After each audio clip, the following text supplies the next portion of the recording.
আর সর্বশেষ পরিস্থিতি যেই সংবাদটি আমি দিয়ে এসেছি যে ঘূর্ণিঝড় বা সাইক্লোন রেমাল, তার কিন্তু এটি কিন্তু ব্যাপক অত্যন্ত খারাপভাবে প্রভাব ফেলতে পারে। আপনারা দেখতে পাচ্ছেন যে এখন হচ্ছে যে আজকে শনিবার রাত 12টা বাজে নাই, 11টা হয়তো বাজে বা 11টা সাড়ে 11টা, বৃষ্টিপাত কিন্তু শুরু হয়ে গেছে। এখানে কিন্তু আবার চারিপাশে কিন্তু বৃষ্টি এবং আমি কিন্তু ভিজে গিয়েছি। এই যে আমার যদি ইয়ে দেখেন বা মোটর সাইকেল দেখেন তাহলে পুরোটাই কিন্তু আমি সেই রেমালের যে প্রভাব, সেই প্রভাবের মধ্যে কিন্তু আমি পড়ে গিয়েছি। ঘূর্ণিঝড় রেমাল আজকে ভোর নাগাদ অর্থাৎ রোববার ভোর নাগাদ কিন্তু উপকূলে আঘাত করবে, বাংলাদেশের উপকূলগুলোতে আঘাত করবে এবং চরম মাত্রার একটি সিভিয়ার ঘূর্ণিঝড়, দ্যাট মিন আইলা টাইপের ঘূর্ণিঝড় হওয়ার সম্ভাবনার কথাও কিন্তু আবহাওয়া অধিদপ্তর এবং এই যে দুর্যোগ প্রতিমন্ত্রী মহিবুর রহমান তিনি কিন্তু তার সর্বশেষ সংবাদ সম্মেলনে বলছিলেন এই যে এই ধরনের সংবাদ সারা দেশে এর মানুষের জন্য দেওয়ার জন্য অত্যন্ত গুরুত্বপূর্ণ। কারণ হচ্ছে যে আমাদের এই যে তথ্যগুলো যে 300 মিলিমিটার বৃষ্টিপাত হতে পারে পার্বত্য এলাকা সহ তো উপকূলীয় এলাকার আশেপাশের জেলাগুলোতে 300 মিলিমিটার পর্যন্ত বৃষ্টিপাত একটি অত্যন্ত ভয়ানক খবর। এই খবর আসলেই মানে মানুষের অনেক বেশি সচেতন হতে হবে। ল্যান্ডস্লাইড বা ভূমিধস এটা কিন্তু প্রচণ্ড আকারে বেড়ে যাবে। এই যে সিভিয়ার আকারে যদি এটা আঘাত করে আমাদের যে ইনফ্রাস্ট্রাকচার, আমাদের যে শেল্টার, সেটি কতটুকু পর্যন্ত আমাদের এই মানুষজনকে রক্ষা করতে পারবে সেই বিষয়ে যথেষ্ট সন্দেহ রয়েছে।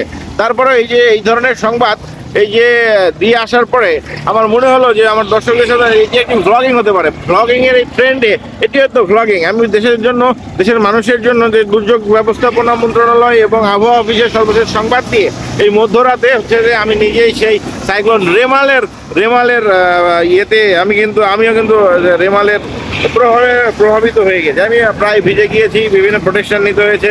ধন্যবাদ, ভালো থাকবেন, সতর্কতা অবলম্বন করবেন। 300 মিলিমিটার বৃষ্টি কিন্তু ওটি অনেক বড় একটি ব্যাপার। এটা অস্থায়ী বন্যা তৈরি করতে পারে এবং ভূমিধসের প্রবল সম্ভাবনা রয়েছে। সাবধানে থাকবেন আপনারা।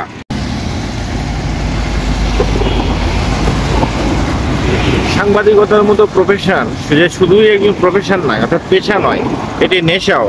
এই যে আজ যে মধ্যরাতের যে সংবাদটি আমি আজকে কাভার করে আমার অফিসিয়াল দায়িত্ব পালন করে যে বাসায় ফিরছি, এই যে এখন আমি বনানী ওভারপাসের উপরে রয়েছি, যে খবরটি অর্থাৎ এখন যে সাইক্লোন রেমাল, সেই সাইক্লোন রেমালের সর্বশেষ পরিস্থিতি জানিয়েছি সচিবালয় থেকে।